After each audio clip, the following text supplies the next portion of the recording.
Alexis Harper had spent decades building her career and her reputation as a fiercely intelligent and independent woman.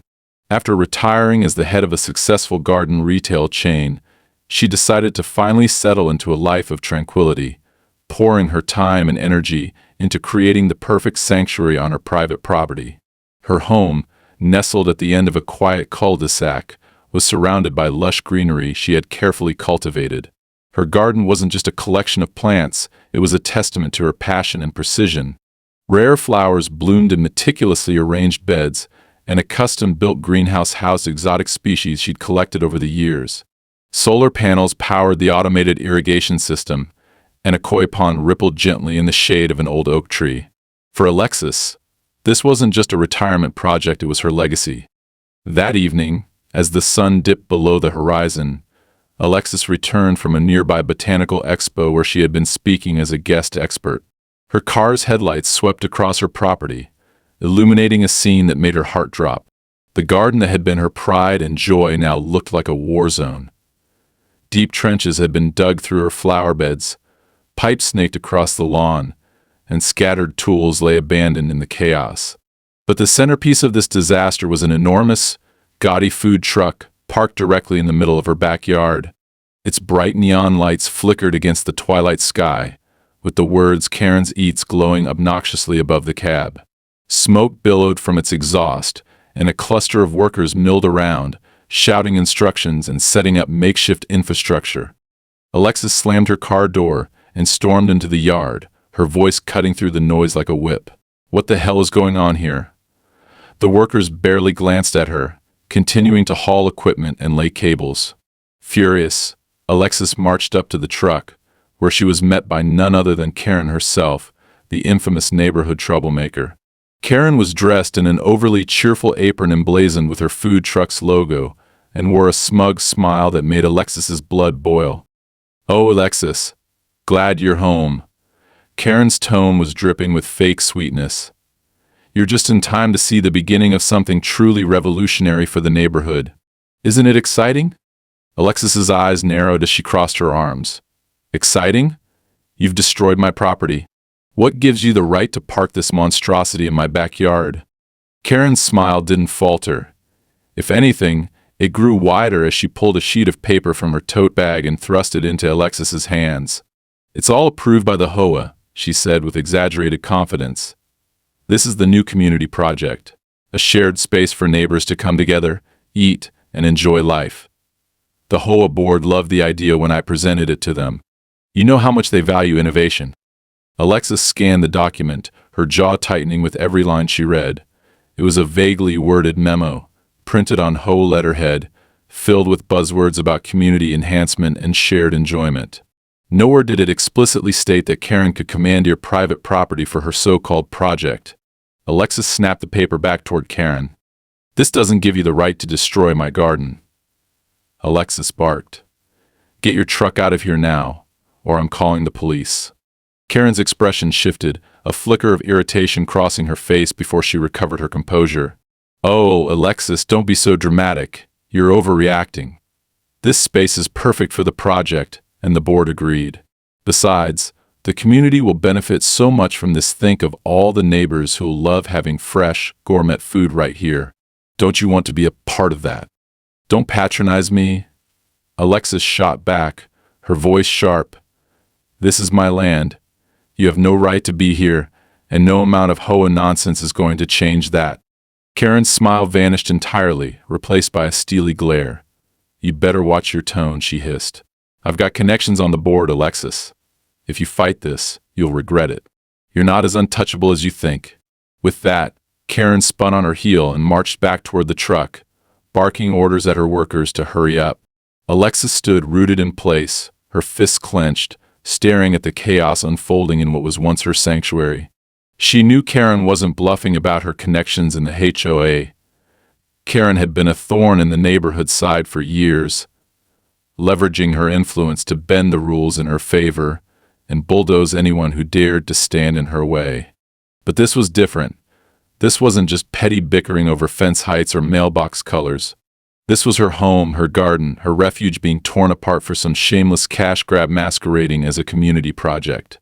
Alexis took a deep breath, forcing herself to think rationally. She wouldn't let Karen intimidate her, but she also knew this battle wouldn't be won through simple demands or shouting matches. If Karen wanted a fight, Alexis would give her one on her own terms. Retreating into her house, Alexis turned on the lights in her study and pulled out the property deeds, the HOA bylaws, and any other documentation she could find. Hours ticked by as she pored over the legal jargon, searching for any loophole, clause, or precedent that could prove Karen's project was a violation. Her instincts told her that this wasn't just a misguided attempt at community improvement, this was a calculated move, one that likely involved backdoor deals and underhanded tactics. And if Karen thought she could bulldoze Alexis into submission, she was about to learn just how wrong she was.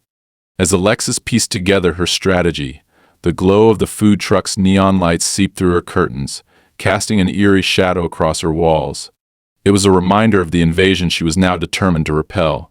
Karen might have the HOA in her pocket, but Alexis had something far more dangerous: a sharp mind, an iron will, and the knowledge that she was fighting for something worth protecting. The next morning, Alexis woke to the sound of grinding machinery and shouted commands coming from her backyard. She groaned, pulling herself out of bed and heading to the window, her stomach sinking as the chaos from the previous evening unfolded on an even larger scale. The food truck now had a massive tent set up beside it, covering what used to be her prized flower beds. Workers were setting up tables and chairs, pounding stakes into the ground to secure the tent, while others unloaded boxes of supplies from trucks that had parked on her driveway without permission. A strong smell of grease and burnt oil wafted through the air, making her gag. It wasn't just an eyesore anymore, it was an environmental hazard.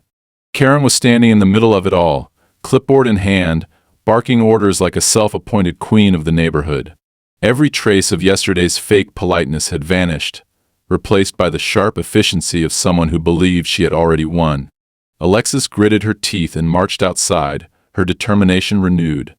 "Karen," she called out, her voice cutting through the noise. Workers paused, glancing at Alexis as she stormed toward the food truck. "You have 30 seconds to explain what the hell you think you're doing on my property." Karen turned slowly, her smile as insincere as it was infuriating. "Oh, Alexis, good morning. I hope you slept well. Isn't this exciting? We're setting up for the first big neighborhood event, Karen's Eats grand opening. It's going to be wonderful, don't you think?" "Wonderful," Alexis repeated, her tone icy. "You've torn up my garden, stolen my resources, and turned my property into a circus.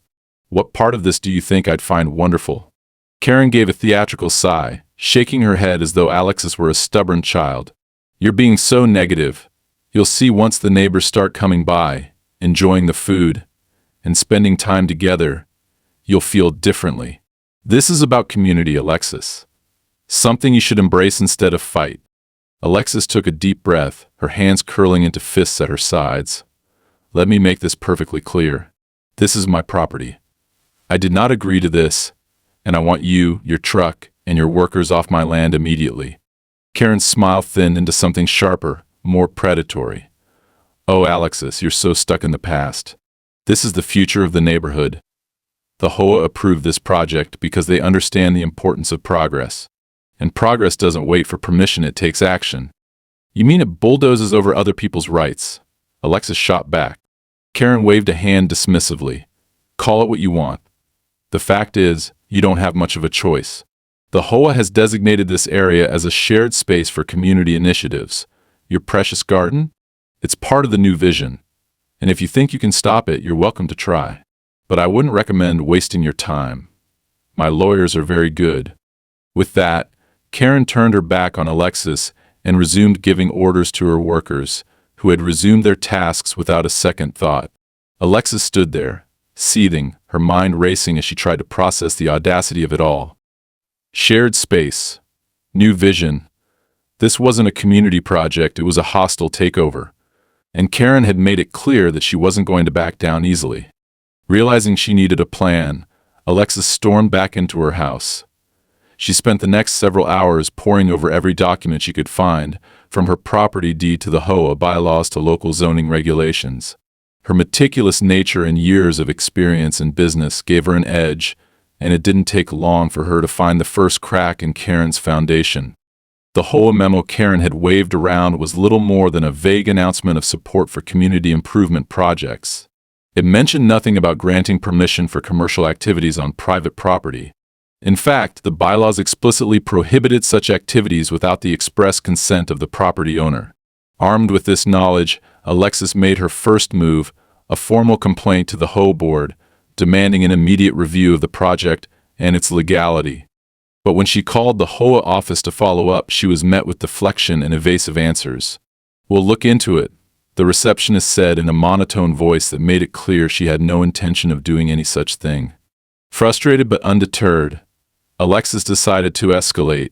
She reached out to a lawyer she'd worked with in the past, a sharp, no-nonsense professional named Laura who specialized in property disputes. After hearing the situation, Laura assured Alexis that she had a strong case, but warned her that this wouldn't be a quick battle. "Karen is clearly overstepping," Laura said during their phone call, "but if she has allies on the HOA board, they'll try to stall and complicate things. You'll need to be patient and thorough." Alexis thanked her and hung up, feeling a mixture of determination and dread. Karen's smug confidence wasn't just an act. She had real connections, real influence, and she wasn't afraid to use them. Over the next few days, the situation escalated further. Karen began hosting informal gatherings on the property, inviting neighbors to sample food from her truck and spinning the narrative that Alexis was a bitter recluse who refused to contribute to the community. The gossip spread quickly, and soon Alexis found herself on the receiving end of hostile glances and whispered comments whenever she left her house. It didn't help that Karen had gone out of her way to frame her project as a benefit to everyone. She'd even put up flyers around the neighborhood, advertising the grand opening event as a celebration of togetherness and encouraging residents to bring their families.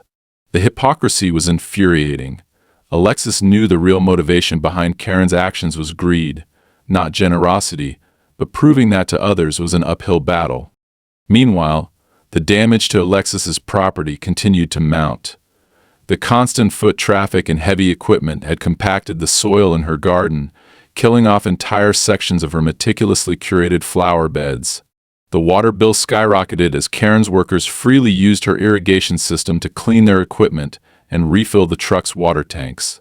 And the noise, blaring music, revving engines, and shouted conversations was relentless, turning what used to be a peaceful haven into a nightmare. But Alexis wasn't one to crumble under pressure. Every setback only fueled her resolve. She began documenting everything: the damage to her property, the unauthorized use of her resources, the violations of zoning and safety regulations. She took photographs, kept detailed logs, and collected statements from the few neighbors who sympathized with her. At the same time, she started to fight back in subtle but effective ways. She installed locks on her outdoor faucets to prevent Karen from accessing her water supply and set up motion-activated lights that made it impossible for the workers to operate at night without being blinded. She even consulted an arborist to assess the long-term damage to her trees, knowing that every piece of evidence would strengthen her case. Karen, of course, retaliated. She accused Alexis of sabotaging the project and filed her own complaint with the HOA, claiming that Alexis was obstructing a legitimate community initiative. The board predictably sided with Karen, issuing a warning to Alexis to cease disruptive behavior. It was infuriating, but Alexis refused to be intimidated. She knew she was in the right, and she was willing to fight for her home, no matter how long it took. Karen might have the HOA in her pocket, but Alexis had something far more valuable: the truth, the law, and an unshakable determination to protect what was hers. The stage was set for a showdown, and Alexis was ready. The following week began with Alexis waking to the deafening roar of heavy machinery in her backyard. She leapt out of bed and looked out the window to find a backhoe carving deep trenches through what had once been her pristine flower beds. Workers in reflective vests stomped through her garden, some wielding shovels, others hauling equipment toward the food truck, which now appeared to have doubled in size. Karen stood nearby with her arms crossed, a pleased smirk plastered across her face as she barked orders. Alexis threw on a jacket and stormed outside, her voice rising above the racket. "What the hell are you doing to my property? Stop this immediately." Karen turned slowly, her expression one of exaggerated patience. "Good morning, Alexis. Lovely day, isn't it? I didn't expect you up so early. We're just making a few adjustments to accommodate the truck's new expansion plans." "Adjustments?" Alexis spat, gesturing wildly at the destruction before her. "You've completely destroyed my garden." "This isn't an adjustment, it's a violation. I didn't authorize this." Karen sighed, her tone turning patronizing.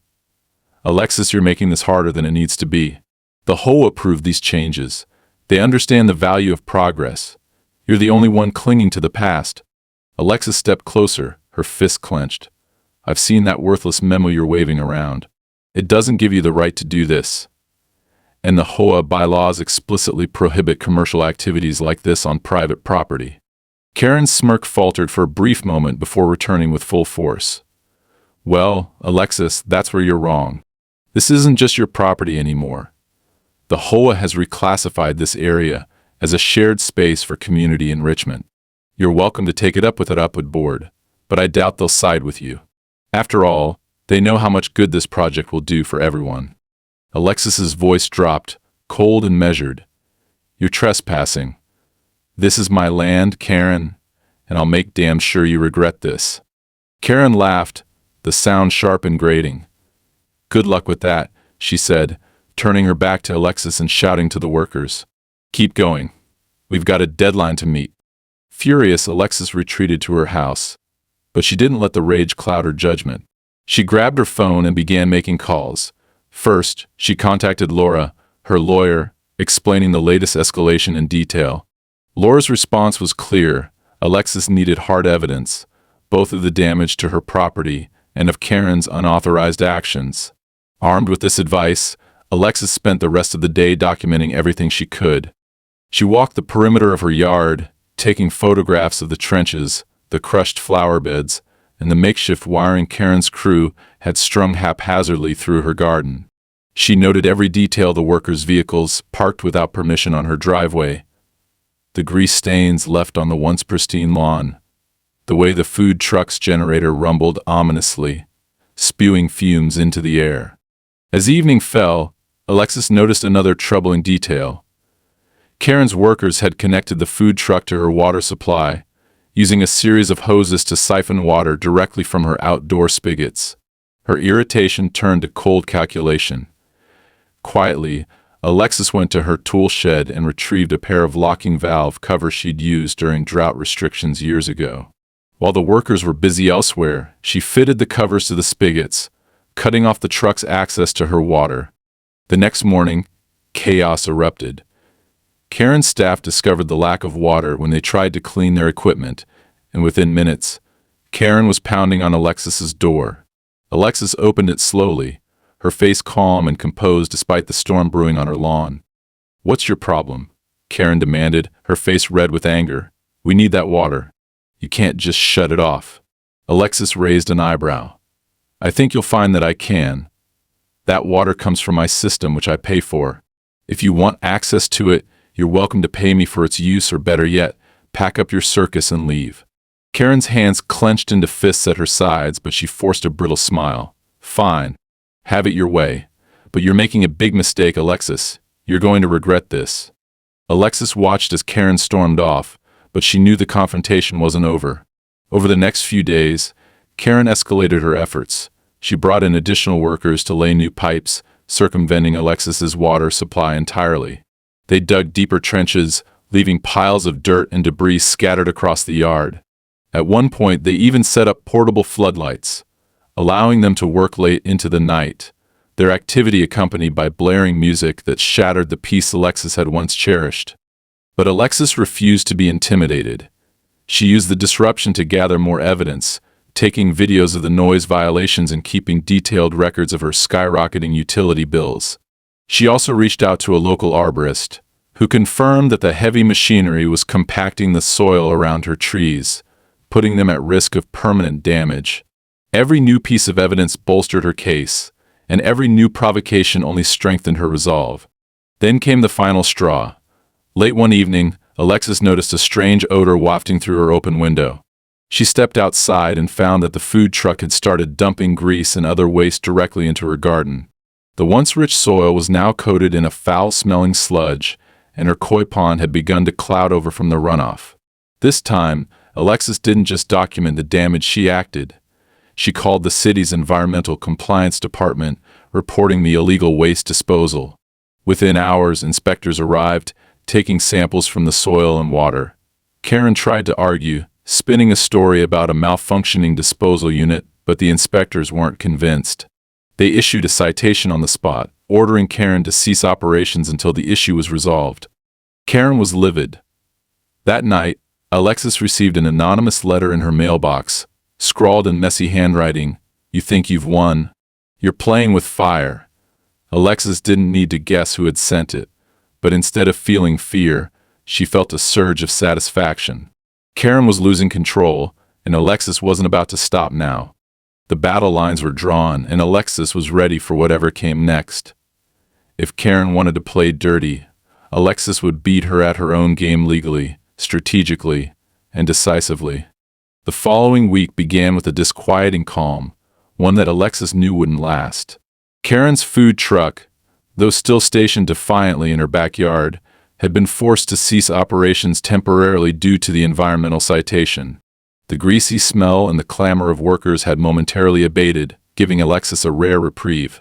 But as she walked through her damaged garden, surveying the trenches, the broken irrigation pipes, and the lifeless patches of soil, her fury reignited.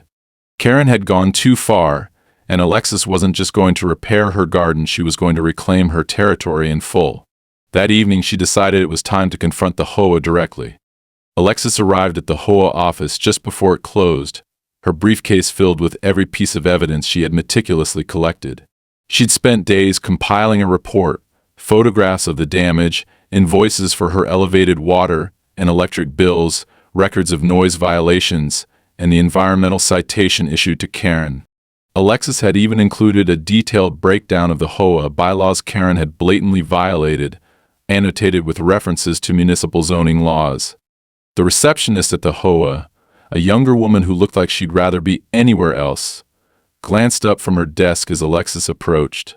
"Do you have an appointment?" she asked flatly. "I don't need one," Alexis said, her tone sharp but controlled. "I'm here to see whoever's in charge of this disaster in my backyard." The receptionist hesitated before finally gesturing toward a nearby office. "The president is in there, but they're about to leave for the day."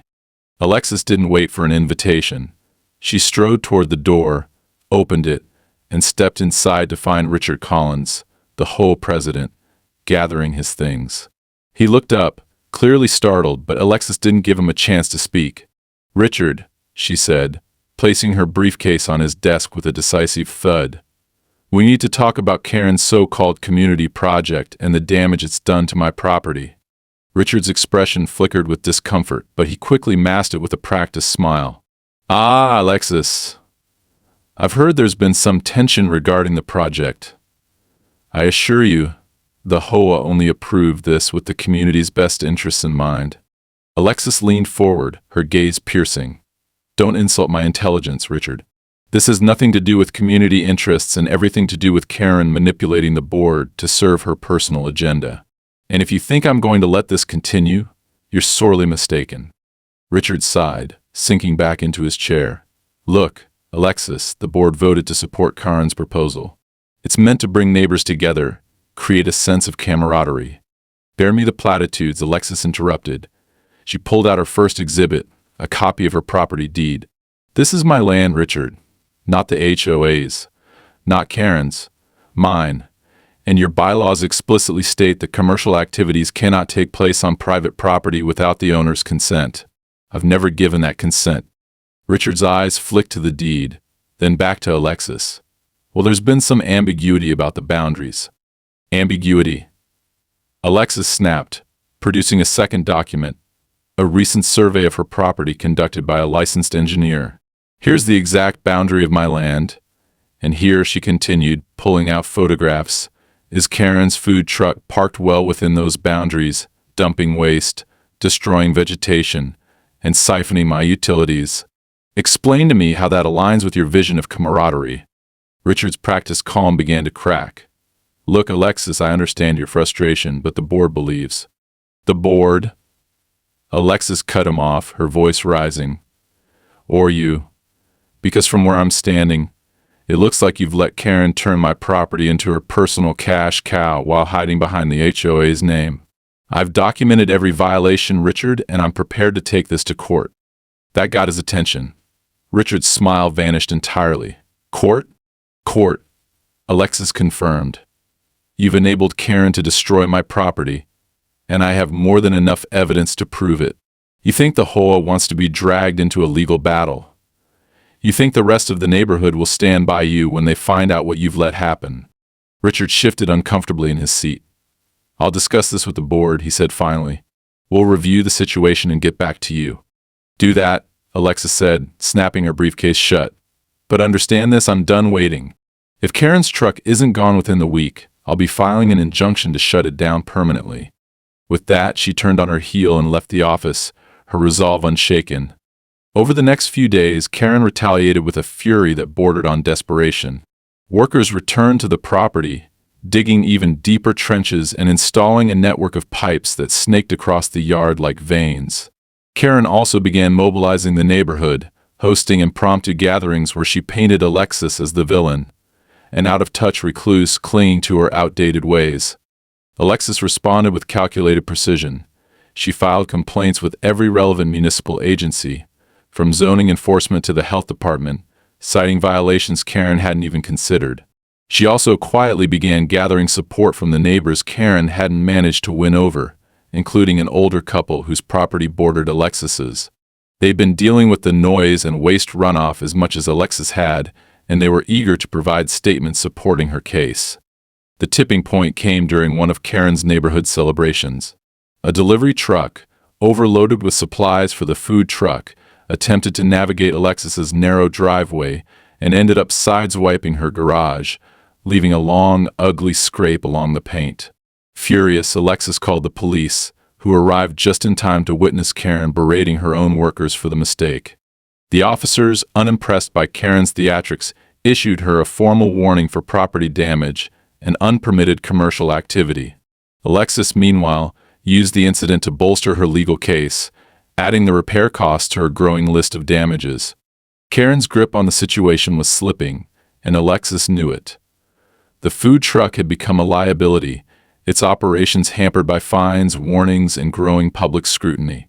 Even some of the neighbors who had initially supported Karen began to distance themselves, wary of being associated with her increasingly chaotic project. But Alexis wasn't satisfied with just eroding Karen's support.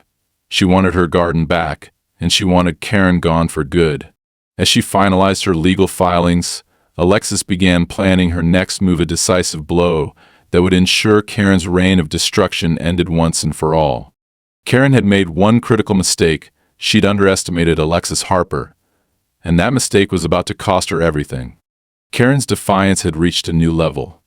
Despite the court order temporarily halting her operations, she seemed determined to push forward. Early one morning, Alexis was jolted awake by the sound of machinery roaring to life in her backyard. She pulled on a jacket and rushed outside to find Karen's workers digging deeper trenches, laying pipes, and installing what appeared to be a makeshift kitchen beside the food truck. The new addition loomed over Alexis's once beautiful garden, a stark reminder of the destruction Karen had brought. At the center of it all was an old industrial generator, sputtering noisily and sending bursts of black smoke into the air. Alexis narrowed her eyes as she observed it. The generator's casing was rusted, and it emitted a sharp, metallic screech every few minutes, accompanied by an unsettling shower of sparks. It didn't take an expert to see that the equipment was a ticking time bomb. Karen, standing with her arms crossed near the food truck, caught sight of Alexis and sauntered over with her trademark smirk. "Good morning, Alexis," Karen said, her tone dripping with mockery. "I see you're still pretending this is your property. You should really stop fighting progress. You'll sleep better." Alexis folded her arms. "Progress? This is a circus. You're breaking the law, Karen, and you're putting everyone in this neighborhood at risk. Look at that generator. It's a hazard waiting to happen." Karen glanced over her shoulder at the machine and shrugged. "It's fine. It just needs a little love. Besides, I'm sure the community will appreciate the effort once they see what I've done here. You're going to burn this place to the ground. Alexis shot back, her voice icy. And when you do, I'll make sure everyone knows exactly who's responsible. Karen's smile faltered for a moment, but she quickly recovered. Go ahead and try, Alexis. I've got the HOA behind me and a team of lawyers on speed dial. Let's see who wins. With that, Karen spun around and resumed barking orders at her workers, leaving Alexis fuming. Retreating into her house, Alexis immediately began documenting everything she'd seen.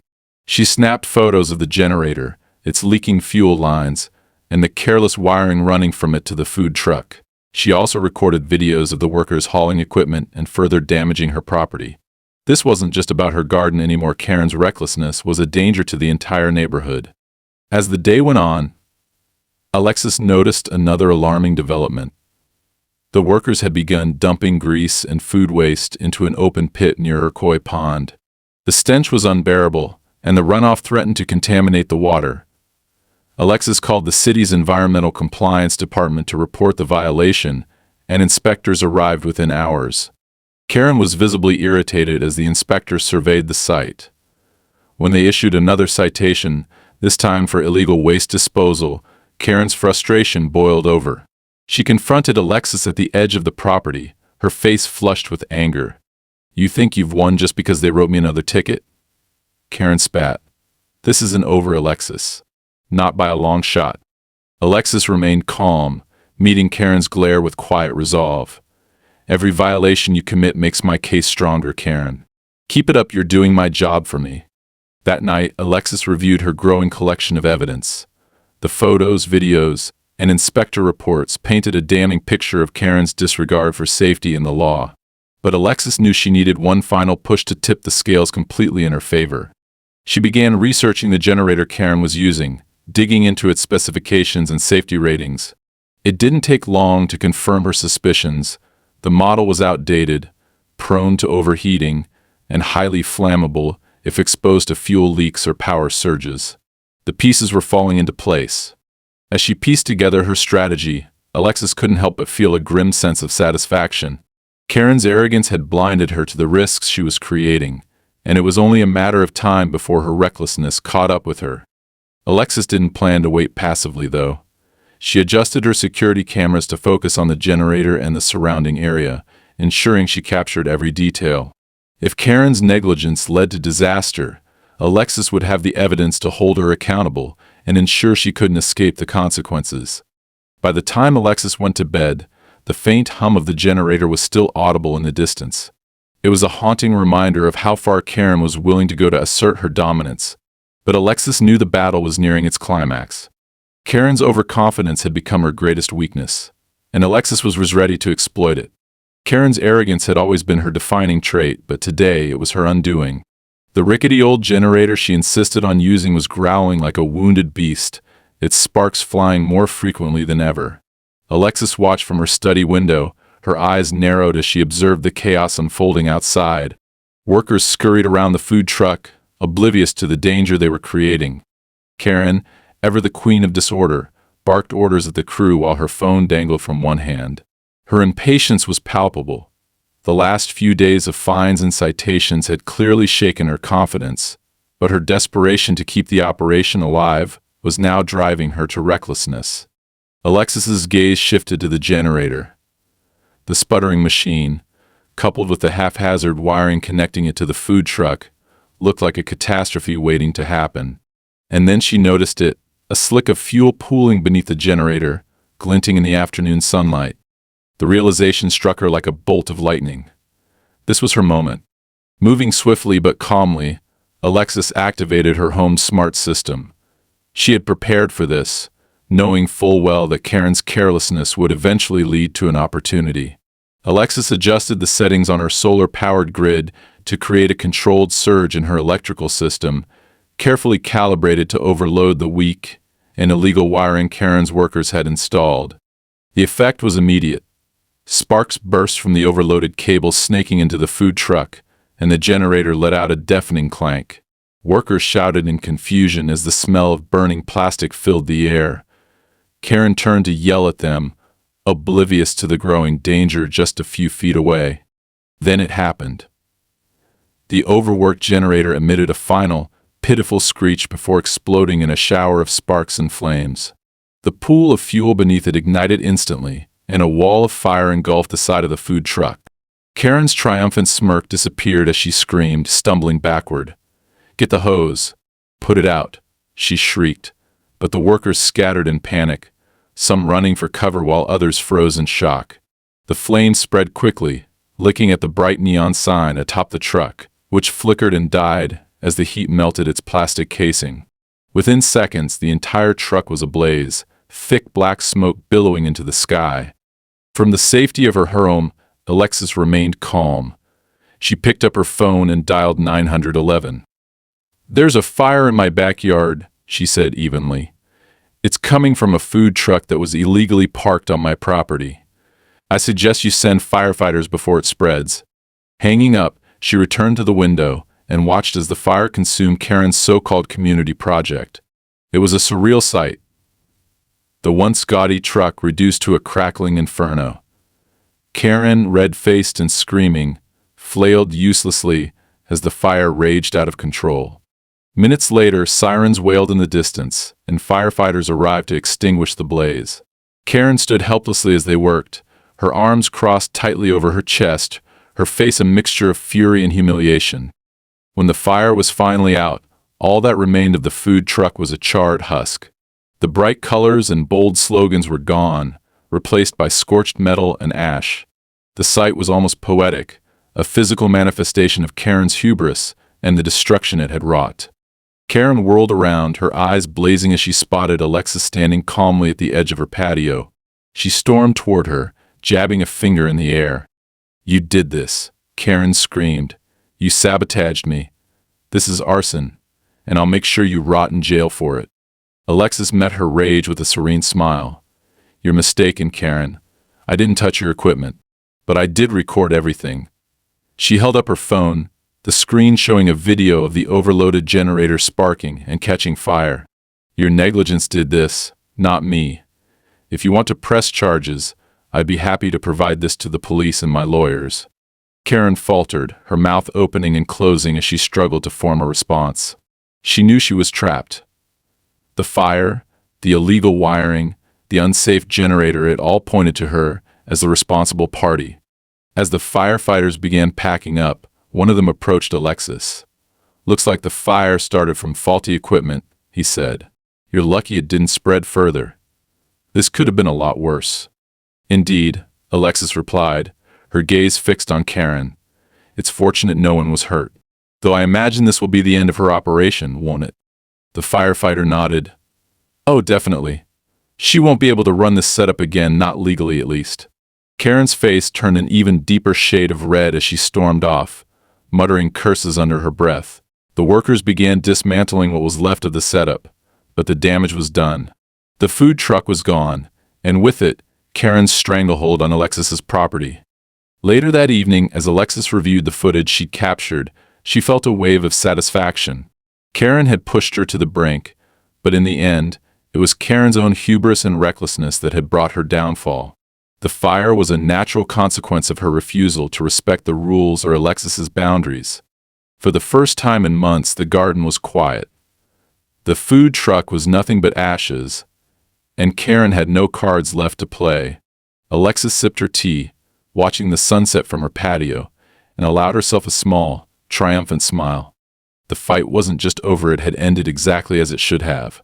The following morning, the wreckage of the food truck still smoldered faintly in Alexis's backyard.